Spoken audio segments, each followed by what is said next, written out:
para a nossa próxima entrevista aqui no CNN 360, tratando desta mega operação no Rio de Janeiro com os principais especialistas em violência urbana e conflitos sociais, em especial no Rio de Janeiro. Nós recebemos agora a antropóloga Carolina Grillo, coordenadora do Grupo de Estudos dos Novos Ilegalismos da Universidade Federal Fluminense.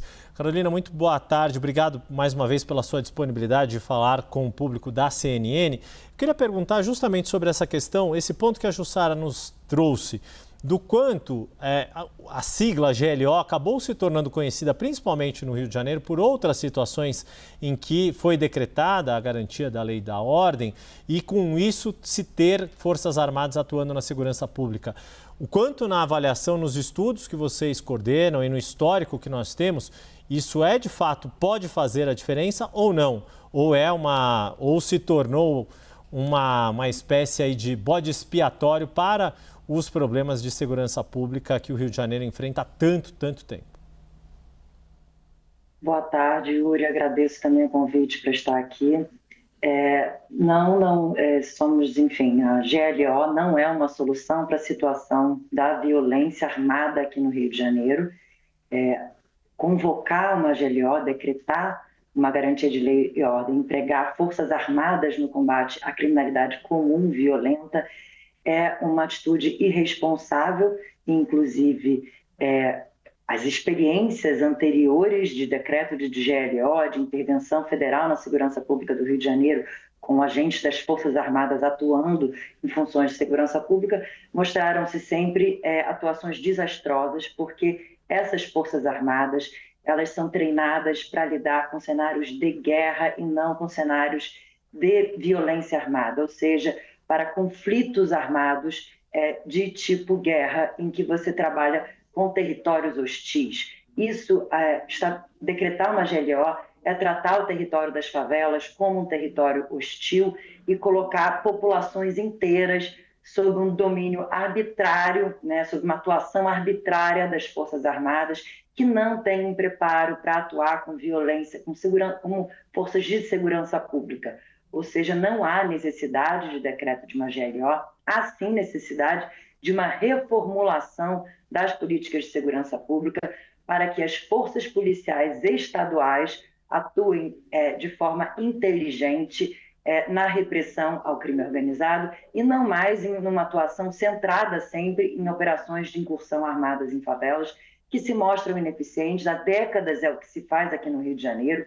Não há investimento na investigação do tráfico de armas, não há um investimento inteligente no desmantelamento das redes criminais, da regulação dos mercados que servem como bases econômicas para a reprodução desses grupos. Há sempre uma insistência no confronto armado nos territórios, que faz com que escolas deixem de funcionar, unidades básicas de saúde deixem de funcionar, milhares de pessoas sejam mortas, baleadas, pessoas impedidas de ir ao trabalho, pessoas impedidas de voltar do trabalho para as suas residências, ou seja, há um impacto, efeitos colaterais dessa aposta no confronto armado nos territórios que surtem um efeito de desmantelamento do crime organizado muito baixo.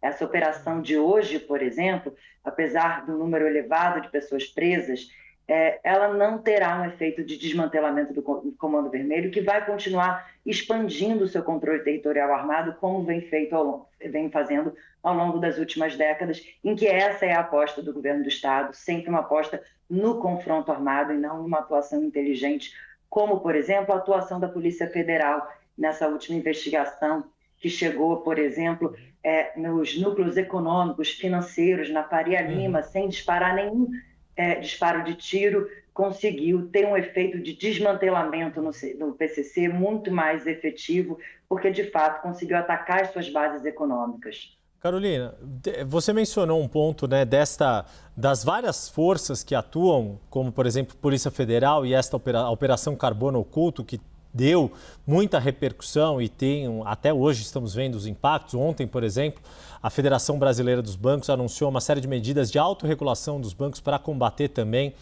crimes financeiros, inclusive relacionados a bets. A gente viu agora o governo federal se debruçando numa PEC da segurança que levou muito tempo entre a sua discussão, maturação interna, até ser protocolada oficialmente no Congresso, e um PL antifacção que aparentemente vai ter muito mais agilidade dentro do próprio governo federal para ser colocado em discussão no Congresso. Todas as cúpulas da Câmara e do Senado, Hugo Mota, Alcolumbre Columbre, já se manifestaram que querem sim colocar a agenda de segurança como prioridade do Legislativo Federal. Ao seu ver, este debate escalou para o nível federal no momento certo ou tarde demais, mas ainda assim num timing possível para se reverter situações como essa que o Rio de Janeiro e outras realidades. Também temos situações graves na Bahia, no Nordeste, em outros estados do Nordeste. São Paulo também tem vivido uma situação grave de crime organizado.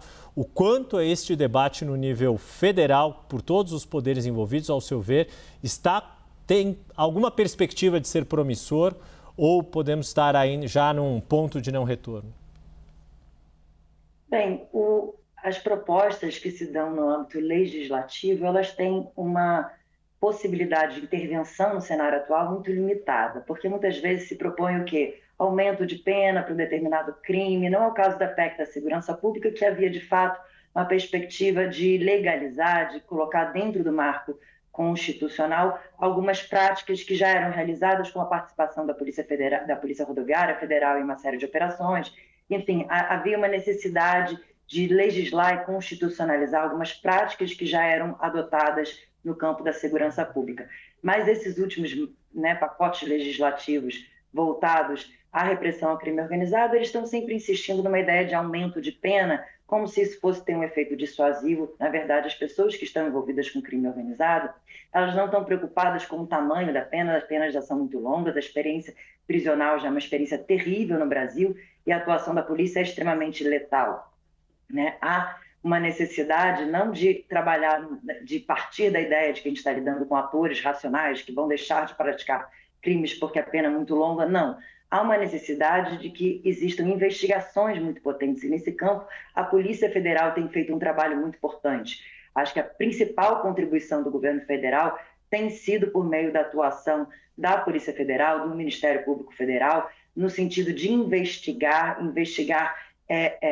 crimes financeiros praticados pelo crime organizado e também a atuação, teve recentemente uma operação da Polícia Federal que conseguiu desmantelar fábricas que faziam a montagem de fuzis, ou seja, o tráfico de armas é uma frente muito importante, a regulação, a regulamentação das armas, do acesso às armas de fogo, porque é necessário desarmar essas organizações criminosas. Esses fuzis não são produzidos nas favelas, onde essas operações realizadas pelo Estado do Rio de Janeiro buscam capturá-los. Então, há uma necessidade de interromper o abastecimento de armas de fogo para essas organizações e de, sim, tentar compreender as conexões desses grupos com o mercado financeiro, mas principalmente com grupos corruptos dentro das próprias forças policiais, que precisam ser investigadas. Há um corporativismo que muitas vezes impede a investigação de certos grupos que estão lucrando com o mercado das drogas, com o mercado das armas e utilizando muitas vezes operações como uma forma de impor a cobrança de suborno, extorsão. Então, de fato, há uma necessidade de investir mais em inteligência, em investigação e menos em ações truculentas. E o governo federal tem, sim, um papel muito importante, principalmente em suas práticas executivas, até mais que nas práticas legislativas. Nós conversamos com a antropóloga Carolina Grillo, coordenadora do Grupo de Estudos dos Novos Ilegalismos da Universidade Federal Fluminense. Carolina, muito obrigado mais uma vez. Uma boa tarde para você. Uma boa tarde. Obrigada, Yuri.